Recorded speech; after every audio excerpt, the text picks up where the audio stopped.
Yes, Assalamu alaikum, dear students. Welcome to another video. In this video, we will discuss chapter number 8, which is time value of money. Basically, this is the key topic in finance, in the fundamentals of finance course. And this chapter is very lengthy one because in this chapter we have to cover all basic concepts regarding the calculation of present values and future values. That is why we have divided this chapter into multiple parts. So I will share one by one parts later on. आज हमने जिस जो topic हमने basic discuss करना है इसमें हम कुछ इसका इंट्रोडक्शन लेंगे कि टाइम वैल्यू ऑफ मनी होती क्या है, उसके डिफरेंट मेथड्स क्या हैं, why we have to calculate the time value of money and what is the importance of time value of money in the finance course. तो basically अगर हम quickly move करें regarding the course outline, chapter outline में हम ये वाले सारे contents जो हैं वो हम इस चैप्टर में हम कवर करेंगे. First of all we will talk about the simple interest, then we will discuss the simple discount, then compound interest, compound discount, then we will start our discussion on the annuity, ordinary annuity and annuity due. Remember, there are two types of annuity. One is ordinary annuity and the second one is the annuity due. Then we will move to the perpetuity. We will talk about in detail about the practical aspects of using the perpetuity. Then we will discuss about once when we are compounding more than once in a year, how we will calculate the present values and the future values, and how we will calculate the equivalent annual rate of interest, which is equivalent to compounding more than once in a year interest rate. That is called effective annual rate of return, EAR. So we will have discussion. We will have a more comprehensive discussion on all these topics. तो एक छोटा सा हम पहले overview लेते हैं ताकि थोड़ा सा आपको एक आइडिया हो जाए कि हमने इस चैप्टर में बेसिकली करना क्या है, ताकि फिर उसके बाद हम वन बाय वन हम आगे मूव करेंगे. Simple interest, that is the first topic in this chapter. Simple interest basically हमने जो चैप्टर हमने डिस्कस किया था interest rate and the composition of the interest rate, उसमें हमने सिंपल इंटरेस्ट और कंपाउंड इंटरेस्ट को हमने इन डिटेल हमने उसका एक बेसिक सा कॉन्सेप्ट लिया था विद सर्टेन एग्जांपल्स. अब इस पे हम उसको प्रैक्टिकल साइड पे हम या उसकी न्यूमेरिकल साइड पे हम इसकी डिस्कशन करेंगे. We talk about that the difference between simple interest and compound interest is there. Simple interest is always calculated on the principal value, while compound interest is always calculated on the total amount available at the time of any particular period for which we are calculating the interest amount. तो ये इनका basic difference था. Simple interest किस पे calculate किया जाता है, ये हमेशा हमारा प्रिंसिपल अमाउंट पे कैलकुलेट किया जाता है, जिसकी हमने एक छोटी सी एग्जांपल ली थी. हमने कहा था कि अगर फॉर एग्जांपल हम बैंक में 1 लाख रुपया डिपॉजिट करती हैं और बैंक हमें उसके ऊपर 10% इंटरेस्ट पे करता है, तो 1 साल कंप्लीट होगा जब हमारा, तो उसके ऊपर हमें इंटरेस्ट पे करेगा. हमारे इंटरेस्ट कैसे कैलकुलेट किया जाएगा, 1 लाख रुपया हमने ओरिजिनल डिपॉजिट किया, उसका 10% हमारा इंटरेस्ट हमारा अर्न हो जाएगा. ये पूरे साल का एनुअल इंटरेस्ट रेट होता है. ठीक है, तो eight the end of first year हमारे अकाउंट में कितने होंगे, 1,10,000 रुपया होंगे. 1 लाख हमने हमारी प्रिंसिपल अमाउंट थी और 10,000 हमें 1 साल का उसके ऊपर इंटरेस्ट पे किया गया. सेकंड ईयर पे अगर हम जाएंगे तो सेकंड ईयर का हमने टोटल अमाउंट कैलकुलेट करनी है कि eight the end of second year हमारे अकाउंट में कितनी अमाउंट होगी. तो अगेन वो इंटरेस्ट दोबारा सेकंड ईयर का किस पे कैलकुलेट किया जाएगा, प्रिंसिपल अमाउंट जो हमने ओरिजिनली डिपॉजिट की थी. 1 लाख पे अगेन 10% हमें इंटरेस्ट मिलेगा विच इज 10,000. तो सेकंड ईयर के एंड में हमारे अकाउंट में कितना हो जाएगा, 1,20,000. तो हर साल सेम प्रोसीजर से हम इंटरेस्ट कैलकुलेट करते जाएंगे. हर साल इंटरेस्ट किस पे कैलकुलेट किया जाएगा, प्रिंसिपल अमाउंट पे. चाहे हम 20वें साल पे खड़े हैं, चाहे वो 10th ईयर पे हैं, whether we are on 15th year, तो हमेशा इंटरेस्ट किस पे कैलकुलेट किया जाता है, हमेशा इन केस ऑफ सिंपल इंटरेस्ट वो प्रिंसिपल अमाउंट पे कैलकुलेट किया जाता है. ठीक है, कंपाउंड इंटरेस्ट क्या था जिसको हमने डिफाइन किया, कंपाउंड इंटरेस्ट हमेशा किस पे कैलकुलेट किया जाता है, वो टोटल अमाउंट पे कैलकुलेट किया जाता है. जिस साल का हम इंटरेस्ट कैलकुलेट कर रहे हैं उस साल के स्टार्ट में हमारे बैंक अकाउंट में या हमारे पास जितनी भी अमाउंट होगी अवेलेबल, उसके ऊपर वो 10% कैलकुलेट किया जाएगा. तो वो जो टोटल अमाउंट होती है उसमें उस साल से पहले तक का इंटरेस्ट जितना हमने अर्न किया वो भी उसमें इंक्लूड होता है, हमारी प्रिंसिपल अमाउंट भी इंक्लूड होती है. तो ये टोटल अमाउंट पे कैलकुलेट किया जाता है, या इन अदर वर्ड्स हम कह सकते हैं कि compound interest is calculated on the principal amount as well as total interest earned before at the start of that period. तो जितना भी इंटरेस्ट अर्न किया होगा उसके ऊपर भी हमें इंटरेस्ट मिलता होता है। अब अगर यही हम एग्जांपल लें कि अगर हमने 1 लाख रुपया हमने बैंक अकाउंट ओपन किया, उसमें 1 लाख रुपया डिपॉजिट किया और बैंक हमें 10% इंटरेस्ट दे रहा है, लेकिन वो कैलकुलेशन करेगा कंपाउंड इंटरेस्ट पे। तो उसकी कैलकुलेशन कैसी होगी? 1 साल के एंड में तो प्रिंसिपल अमाउंट सेम ही है, अभी तक हमें कोई इंटरेस्ट नहीं मिला, तो पहले साल के एंड में कैलकुलेट करना है, तो 1 लाख का 10% हम ले लेंगे 10,000, तो 1 साल के एंड में हमारे अकाउंट में कितनी अमाउंट हो जाएगी? 1,10,000 हो जाएगी। सेकंड ईयर पे जब हम जाएंगे तो हमने इंटरेस्ट कैलकुलेट करना है, तो अब वो सेकंड ईयर के जो स्टार्ट की टोटल अमाउंट होगी हमारे अकाउंट में, उसके ऊपर 10% लिया जाएगा। सेकंड ईयर के स्टार्ट की जो वैल्यू होती है वो फर्स्ट ईयर की जो एंडिंग वैल्यू होगी वही सेकंड ईयर की स्टार्टिंग वैल्यू होगी, विच इज 1,10,000। तो 1,10,000 का 10% हमें मिलेगा, 11,000 रुपया हमें इंटरेस्ट मिल जाएगा। तो eight the end of second year हमारे अकाउंट में कितनी अमाउंट होगी? 1,10,000 प्रीवियसली था, 11,000 हमें इस साल का इंटरेस्ट मिला, तो 1,21,000 हमारे अकाउंट में टोटल अमाउंट अवेलेबल होगी। तो कंपाउंड इंटरेस्ट में हमारे पास क्योंकि इंटरेस्ट हमें दो अमाउंट्स में मिल रहा होता है, प्रिंसिपल पे भी मिल रहा होता है और जो हमने इंटरेस्ट अर्न किया होता है उसके ऊपर भी मिल रहा होता है। तो अगर हम इन दोनों का कंपैरिजन करें तो फॉर एन इन्वेस्टर पर्सपेक्टिव हमारे लिए सूटेबल कौन सा होता है? हमेशा कंपाउंड इंटरेस्ट ही रहता है। ठीक है, लेकिन नॉर्मली इस तरह से यूज नहीं किया। तो बीइंग ए फाइनेंस स्टूडेंट हमने ये सारी चीजें हमने देखनी होती हैं ताकि हमें एक रियल टाइम हमें चीज़ों का पता चले और हमें एक रैशनल डिसीजन मेकिंग के लिए हम इजी हों, हम अपने एक रैशनल डिसीजन मेकिंग हम कर सकें when we are making any investment decision. ठीक है, तो ये सारी की सारी हम चीज़ें देखेंगे। सेकेंडली इसमें जो कॉन्सेप्ट यूज किया गया है वो डिस्काउंट का है। डिस्काउंट या डिस्काउंटिंग बेसिकली क्या होती है, हमने इस कॉन्सेप्ट को समझना है। हमारे पास फॉर एग्जाम्पल एक फ्यूचर डेटेड कोई चेक है जो फॉर एग्जाम्पल इस साल के एंड में होना है। हम फॉर एग्जाम्पल इस टाइम मार्च में खड़े हैं और हमारे पास चेक है वो दिसंबर में जाके मेच्योर होना है, या कोई भी फाइनेंशियल इंस्ट्रूमेंट है। तो अब वो हमारे पास एक तो तरीकाकार ये है कि हम वो चेक अपने पास रखी रखिए, जब दिसंबर आएगा उसकी मेच्योरिटी टाइम पीरियड आएगा तो हम बैंक में जाके डिपॉजिट करेंगे, बैंक हमें वो कैश कर देगा। सेकेंडली ये है कि ये तो एक नॉर्मल सर्कमस्टांसिस में हो जाएगा। सेकेंडली ये है कि अगर हमारे पास इस तरह का कोई चेक है और हमें पैसों की आज ही जरूरत पड़ गई है, तो अब हम क्या करेंगे? हम किसी थर्ड पार्टी के पास ले जाएंगे चेक को। हम कहेंगे जी ये हमारे पास फ्यूचर डेटेड चेक है, ये दिसंबर में जाके कैश होगा, लेकिन हमें पैसों की आज जरूरत है। फॉर एग्जाम्पल चेक 1 लाख रुपए के। अब वो बंदा जो थर्ड पार्टी होगी वो कहेगी जी मैं आपको पे कर दो देता हूँ, लेकिन मैं आपको 1 लाख पे नहीं करूंगा, मैं उसमें से कुछ अपनी डिडक्शन करूंगा एज ए कंपनसेशन। तो आप कहेंगे जी ठीक है जी, आप उसमें जो भी आपने डिडक्शन करनी है कर लें। तो वो क्या करेगा? हो सकता है वो आपको 5,000 डिडक्ट करके तो 95,000 आपको दे देगा।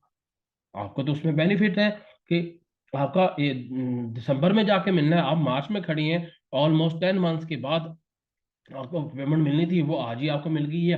तो वो 5,000 वो क्या अपने पास रख अपना डिडक्ट कर लेगा। तो आप उसको किसी और जगह पे इन्वेस्ट करके तो अपनी जरूरत पूरी कर सकते हैं, या उससे बेहतर रिटर्न आप जनरेट कर सकते हैं। हो सकता है आप नेक्स्ट 10 मंथ्स में इसको आपका कोई ऐसा आपके माइंड में आइडिया हो कि आप उसको फर्दर इन्वेस्टमेंट करें, उससे ज्यादा आपकी अर्निंग हो जाए और आपको ये बेनिफिट हो जाएगा। जो बंदा डिस्काउंट करेगा या जो थर्ड पार्टी होगी उसको क्या बेनिफिट होता है कि डेफिनेटली वो 5,000 वो जब कंप्लीट होगा वो इंस्ट्रूमेंट अपने पास रख लेगा, जब दिसंबर आएगा तो इंस्ट्रूमेंट प्रेजेंट करके तो वो 1 लाख कंप्लीट रिकवर कर लेगा, तो वो 5,000 की उसकी सेविंग हो जाएगी या उसका प्रॉफिट हो जाएगा। तो इसमें दोनों पार्टीज का विन विन सिचुएशन होती है, दोनों का अपनी रिक्वायरमेंट्स पूरी हो जाती है, नीड्स पूरी हो जाती है। तो इस प्रोसीजर को हम क्या बोलते होते हैं? डिस्काउंटिंग बोलते होते हैं। और जो अमाउंट वो चार्ज करता होता है वो क्या होता है? डिस्काउंट होता है। तो डिस्काउंट हमेशा किस पे चार्ज किया जाता है? जो हमें फ्यूचर में अमाउंट मिलना होती है उसके ऊपर हमारा जो डिस्काउंट कैलकुलेट किया जाएगा। ठीक है, वो हमेशा उसके ऊपर डिस्काउंट कैलकुलेट किया जाएगा। अगर हम सिंपल डिस्काउंट की बात करें, ये हमेशा किस पे कैलकुलेट किया जाएगा? टोटल अमाउंट पे जो हमारे पास फिक्स होगी। और कंपाउंड डिस्काउंट की हम बात करें तो उसमें फिर वो जितना टाइम पीरियड गुजरता जाएगा तो ऑटोमेटिकली उतना डिस्काउंट की अमाउंट कम होती जाएगी, क्योंकि प्रिंसिपल भी कम हो रही होगी और आपका जो इंटरेस्ट अमाउंट है वो भी कम होती जाएगी। हम इन अदर वर्ड्स हम ये कह देते हैं कि जो सिंपल इंटरेस्ट है या सिंपल कंपाउंड इंटरेस्ट है, इसमें हम इंटरेस्ट ऐड करते होते हैं प्रिंसिपल में, तो हमारी फ्यूचर वैल्यू कैलकुलेट होती है। अगर हमें फ्यूचर वैल्यू दी हो उसमें इंटरेस्ट के अमाउंट को माइनस कर दिया जाए तो वो हमारा डिस्काउंट बन जाता है। तो अगर वो सिंपल वाला केस होगा तो सिंपल डिस्काउंट हो जाएगा, अगर कंपाउंड वाला केस है तो कंपाउंड डिस्काउंट हो जाएगा। After that next we will move to the annuity concept. Annuity basically क्या होती है कि when you are making equal payments, हम जिस तरह से कोई इंस्टॉलमेंट पे गुड्स परचेज करते हैं, या कोई हमने लोन लिया है, या हमने कोई प्लॉट परचेज किया है, या कोई ऐसा कोई आइटम हमने परचेज की है, इंस्टॉलमेंट्स पे हमने कोई भी चीज़ परचेज करती हैं, तो हम उसकी एनुअल पेमेंट, इक्वल पेमेंट हम करते रहते हैं। वो मंथली पेमेंट भी हो सकती है, वो क्वार्टरली पेमेंट भी हो सकती है। इक्वल पेमेंट होती हैं फॉर आफ्टर इक्वल इंटरवल, और एक फिक्स टाइम पीरियड के लिए, 5 साल के लिए इंस्टॉलमेंट्स है या 10 साल के इंस्टॉलमेंट है। तो ये हमारी क्या होती है, एनुटी को हम इसको बोलते हैं। तो एनुटी दो तरह की होती है। अगर तो एनुटी में भी जो पेमेंट्स हैं at the end of every period हो रही हैं, तो उसको हम बोलेंगे that will be called an ordinary annuity. And if the payments are being made at the start of every year, then we will name it as annuity due. तो these are two types of annuity. और अगर हमारे पास एक और category आती है, और ये भी एनुटी से मिलती जुलती है, जिसको हम परपेचुटी बोलती हैं। परपेचुटी में डिफरेंस क्या होता है कि perpetuity will continue for ever. इसमें भी इक्वल पेमेंट्स होती हैं, इसमें भी हर पेमेंट इक्वल इंटरवल के बाद हो रही होती है, लेकिन इसमें टाइम पीरियड फिक्स नहीं होता।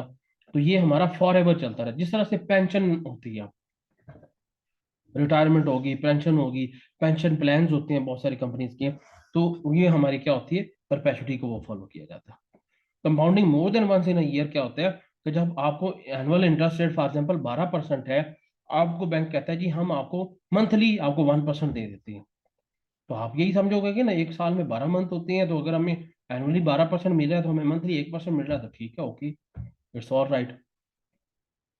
ठीक है, तो ये compounding more than once in year हम इसमें देखेंगे। और अगर यही 1% को एनुअल रेट में कन्वर्ट कर दिया जाए, तो वो हमारा क्या होता है, इफेक्टिव एनुअल रेट। तो एक लेमैन के लिए तो ये अप्रोच अच्छी होती है कि अगर 12% एनुअल मिल रहा है, तो 1% मंथली होगा, तो वो समझेगा कि ठीक है, कोई इशू नहीं है। लेकिन एक्चुअली इस तरह से नहीं होता, इसमें भी गड़बड़ है। तो ये हम इसको हम all these are the main contents that we will focus in this chapter. So quickly we will move to the first one, which is the simple interest and the compound interest and simple discount. In this video we will cover up the first content, which is the simple interest. Before going to the simple interest calculation, we will discuss about the categories of the interest, which we have already discussed in the previous chapter, which is the interest rate and the composition of the interest rate. हमने उस chapter में already discuss किया था। हमने कहा था कि जब भी हमने इंटरेस्ट की बात करते हैं, इंटरेस्ट रेट की बात करते हैं, there are certain factors that will effect the composition of the interest rate. There are 5 important factors that will effect the composition of the interest rate. वो 5 फैक्टर कौन कौन सी होती हैं? नंबर 1 हमने देखा था, एक होता है हमारा real rate of interest, that is actually the compensation against the lending of the money, जो हम ओरिजिनली उसकी कॉस्ट चार्ज करती हैं, keeping in mind that there is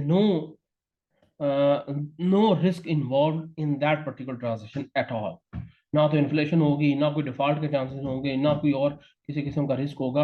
अगर ये वाली सिचुएशन होती है, तो हम जो इंटरेस्ट चार्ज, जो अमाउंट हम उनसे चार्ज करेंगे, दैट या जो कंपनसेशन हम उनसे चार्ज करेंगे, that compensation will be called as risk free rate. That is risk free rate. इसके अलावा फिर हम 4 तरह के रिस्क फैक्टर्स इन्वॉल्व होते हैं किसी भी इन्वेस्टमेंट, 4 तरह के रिस्क फैक्टर। उन चारों के फिर हमने कंपनसेशन चार्ज करती होती है in the form of premiums. वो 4 रिस्क फैक्टर्स कौन कौन से होते हैं? Number 1 inflation risk, number 2 default risk, 3 maturity risk, number 4 liquidity risk.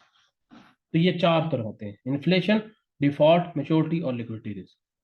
तो इन चारों के अगेंस्ट हमने प्रीमियम चार्ज करते हैं। The premium that we will charge against the inflation risk is called inflation risk premium. The premium that we will charge against the default risk, it is called default risk premium. The premium that we will charge against the maturity risk, it is called maturity risk premium. The premium that we will charge against the liquidity risk is called liquidity risk premium. तो ये 4 components, 4 risk factors को cover करते हैं। इन ये 4 और plus risk free rate, इन सबको हम add up करें तो हमारा क्या बन जाता है, इंटरेस्ट रेट, जो नॉर्मली हमें क्वेश्चन में दिया होता है। नॉर्मली हमें क्वेश्चन में दिया होता है जो 12% दिया होता है, तो उसमें उसकी ब्रेक डाउन फिर इस तरह से हम कर सकते हैं। तो एनी हाउ, जब एक दफा इंटरेस्ट आ जाता है, तो अब हमने फर्दर डिफाइन करना है कि इसका कैलकुलेशन मेथड क्या होना चाहिए, whether we can use that interest rate as a simple interest or we can consider that interest as a compound interest. तो सिंपल इंटरेस्ट अगर हम उसको कंसिडर करेंगे तो हमें इंटरेस्ट अगर कैलकुलेशन करनी है इंटरेस्ट अमाउंट की, then we will use this interest rate, always we will apply this interest rate on the principal और द ओरिजिनल अमाउंट। तो वो हमारा क्या हो जाएगा, simple interest. And if the interest is paid which is paid on the principal and the interest which is paid on the principal original or original amount and also on the total amount of interest earned till that is called compound interest.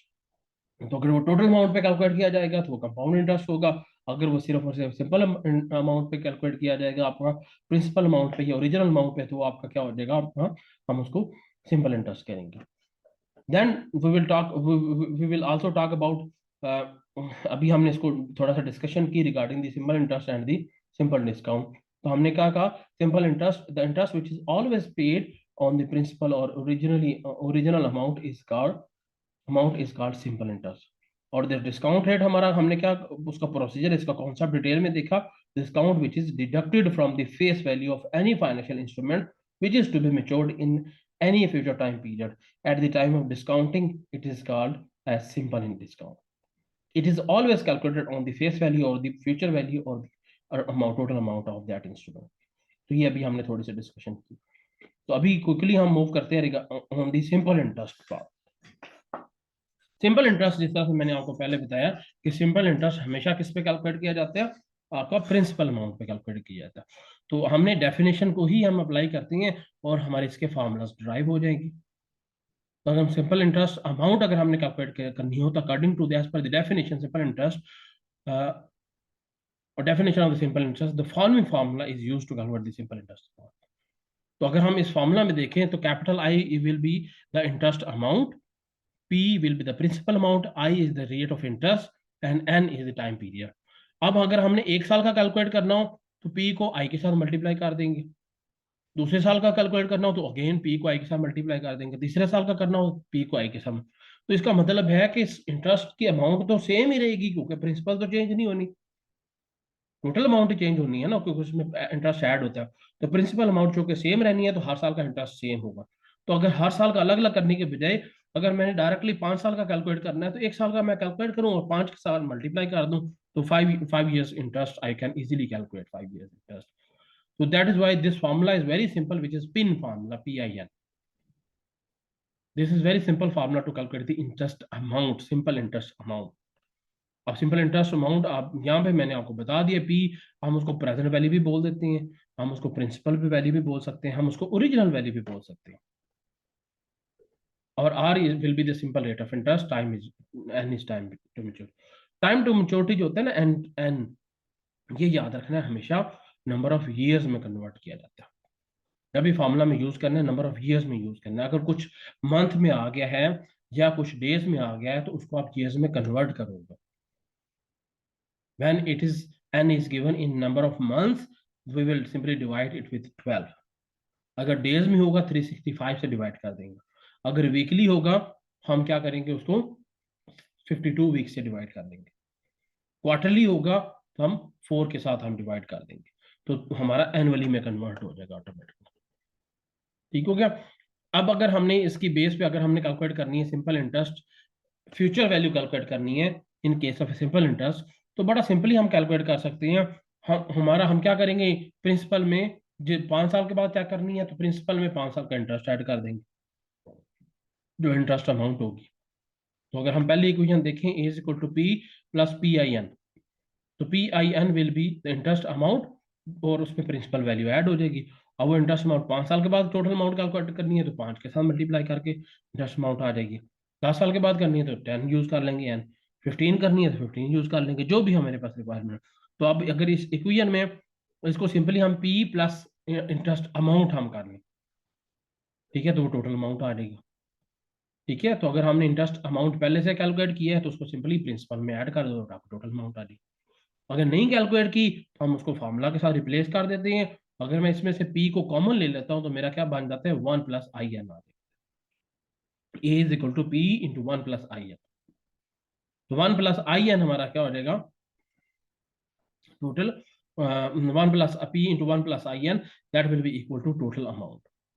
Total amount को हम future value भी बोल देते हैं, और P हमारा principal value भी होती है, प्रेजेंट वैल्यू भी कह सकते हैं, ओरिजिनल वैल्यू भी बोल सकते हैं, कुछ भी हम इसके लिए अल्टरनेटिवली वर्ड यूज करते हैं। ये हम इसलिए लिखते होते हैं कि समटाइम्स क्वेश्चन में डिफरेंट टर्मिनोलॉजी यूज की जाती है, डिफरेंट वर्डिंग होती है, तो उसमें फिर हमने कंफ्यूज नहीं होना, हमने कॉन्सेप्चुअली चीजों को लेके जाना। तो small I will be simple interest rate, time N is time to maturity. तो ये हमारा इसका सिंपल सा फॉर्मूला बन जाएगा। अगर हम इसका एक क्वेश्चन लें, अब इस क्वेश्चन में भी हम इसको दे सकते हैं बड़ा आसानी के साथ। This is just an example to calculate the future value in case total amount or future value in case of simple interest। तो हम क्वेश्चन को रीड आउट करते हैं, फिर इसका सॉल्यूशन देखते हैं, तो हमारी अंडरस्टैंडिंग क्लियर हो जाएगी। अब इसमें क्या बता रहा है जी, Ali deposited 10,000 rupees in a bank on terms that bank will give him 10% simple interest, how much he will have accumulated after 6 year. तो ये हमें क्वेश्चन दिया हुआ है। तो अगर हम पीछे हम देखें फॉर्मूला में देखें, फॉर्मूला में देखें हमारे टोटल कितने वेरिएबल यूज हो रहे हैं, 4 वेरिएबल यूज हो रहे हैं। 4 वेरिएबल कौन से हैं, ए है, पी है, आई है और एन है। अब इन चारों वेरिएबल में से कोई एक की वैल्यू अगर मिसिंग है और बाकी 3 वेरिएबल्स की वैल्यू गिवन है, तो we can easily calculate by simplifying this equation. हम तीनों वैल्यूज जो तीनों वेरिएबल्स जिनकी वैल्यूज गिवन है वो वैल्यूज इंसर्ट करेंगे, जिसकी वैल्यू नहीं गिवन उसको सेम उसी नाम से रख लेंगे, और उस इक्वेशन को सिंप्लीफाई करके हम for the value of missing variable हम उसको सॉल्व कर देंगे। तो हमारे पास मिसिंग, अब बेशक अब ए मिसिंग है, बाकी तीनों दी हुई हैं, पी मिसिंग है तो बाकी तीनों दी हुई हैं, तो पी को पी रख लेंगे, बाकी तीनों को वैल्यू इंसर्ट करेंगे, बड़ा आसानी के साथ हम इसको सॉल्व कर सकते हैं। ठीक है, तो यहाँ पे भी हमने यही चीज अपने माइंड में रखनी है। तो हमने सबसे पहले जब भी क्वेश्चन हमने सॉल्व करनी है टाइम वैल्यू मनी के, हमने सबसे पहला क्या काम करना है, हमने क्वेश्चन की स्टेटमेंट पढ़नी है, और जो जो भी हमें गिवन है उनको हम लिस्ट डाउन कर लेंगे। ठीक है, अब हम यहाँ पे देखें, हम क्वेश्चन पढ़ते हैं दोबारा से और साथ साथ लिस्ट को लिस्ट डाउन करते हैं। Ali deposited 10,000 rupees in a bank on term that bank will give him 10% simple interest. तो अली ने बैंक अकाउंट ओपन किया, उसमें 10,000 रुपया डिपॉजिट किया और बैंक उसको कितना इंटरेस्ट पे करेगा, 10% देगा। तो ये उसने कब इंटरेस्ट पे किए, आज डिपॉजिट किए हैं, तो 10,000 क्या हो जाएगा, आपकी प्रिंसिपल वैल्यू हो जाएगी या प्रेजेंट वैल्यू हो जाएगी। आई 10% है विच इज सिंपल इंटरेस्ट रेट, वो हमने लिख दिया। How much he will have accumulated after 6 years, 6 साल के बाद उसके अकाउंट में कितनी अमाउंट एक्यूमुलेट हो चुकी होगी। तो एन 6 है और हमने बेसिकली फाइंड क्या करना, टोटल अमाउंट फाइंड करना। तो ये चूंकि सिंपल इंटरेस्ट है तो हम सिंपल इंटरेस्ट वाला फॉर्मूला अप्लाई करेंगे which is A into P into 1 plus I. तो हम वैल्यूज इंसर्ट की, इंसर्ट करने के बाद हमने फाइनली इसको सॉल्व किया, तो हमारा क्या आ जाएगा, आपका 16,000 आ गया आपका। ठीक है, आप इसको अगर आपने अलग से इंटरेस्ट अमाउंट कैलकुलेट कर लिया तो फिर ये वाला फॉर्मूला अप्लाई करने की जरूरत नहीं है। अगर ऑलरेडी आपने इंटरेस्ट की अमाउंट कैलकुलेट किया तो उसको सिंपली आप प्रिंसिपल में ऐड कर दे, तो आपको फिर भी आपको टोटल अमाउंट आ जाएगी। देखिए ये फॉर्मूला उसी से ही बनाया ना हमने, इसको सिर्फ शॉर्ट किया। तो अगर मैं आपसे क्वेश्चन पूछूं कि what is the total interest amount Ali had earned during this 6 years, तो उसके लिए दोबारा से पी आई एन वाला फॉर्मूला लगाने की जरूरत नहीं है। वहां पे फिर हम कॉमन सेंस यूज करते हैं, क्योंकि हमारी प्रिंसिपल 10,000 थी, हमने टोटल अमाउंट कैलकुलेट की, 6 साल के बाद कितनी आ गई है, 16,000। तो इसका मतलब 10,000 तो उसकी ओरिजिनली थी, उसको इंटरेस्ट कितना मिला, इन दोनों का डिफरेंस ले लेंगे आप, तो 6,000 will be the interest amount. तो वो आप डायरेक्टली कैलकुलेट कर सकते हैं, दोबारा दोबारा से हमें फॉर्मूला अप्लाई करने की जरूरत नहीं होती। तो कुछ चीजें हमने कॉमन सेंस यूज करके फिर हमने सॉल्व करनी है। अब नेक्स्ट क्वेश्चन, नेक्स्ट जो एग्जांपल दी हुई है, अब in this example we will calculate the present value in case of simple interest. तो उसके लिए भी हमने वही वाला फॉर्मूला हम यूज करेंगे, थोड़ा सा उस फॉर्मूला को रीअरेंज कर लेंगे for the value of P. हमारे पास फॉर्मूला ओरिजिनली क्या है, A is equal to P into 1 plus I N. अब हमने क्या किया, हमने चूंकि आप पी के लिए सॉल्व कर रहे हैं तो हमने सारी वैल्यूज को दूसरी साइड पे हम ले गए, ये इधर मल्टीप्लाई हो रहा है 1 प्लस आई एन, इसको इधर आके डिवाइड कर देंगे, तो हमारा क्या आ जाएगा formula, P will be equal to A into A divide by 1 plus I N, A divide by 1 plus I N. तो अब हमने क्या करना है, अब ये देखें ना, अब ये नया फॉर्मूला नहीं है, ये वही वाला फार्मूला जिसको हमने रीअरेंज किया। तो अगर किसी के कॉन्सेप्ट्स क्लियर हैं तो उसको दोबारा से ये वाला फार्मूला याद करने की जरूरत नहीं है। अदरवाइज तो हम आई को भी अलग से फार्मूला बना सकते हैं, हम एन का भी फार्मूला बना सकते हैं। तो चार चार फार्मूला याद करने की जरूरत नहीं है। अगर हमारे कॉन्सेप्ट्स क्लियर हैं, हमें कंसेप्चुअल चीजें अंडरस्टैंडिंग है, तो वी कैन इजीली, और हमारी मैथ में थोड़ी सी अच्छी सी ग्रिप है, तो we can easily make the formulas.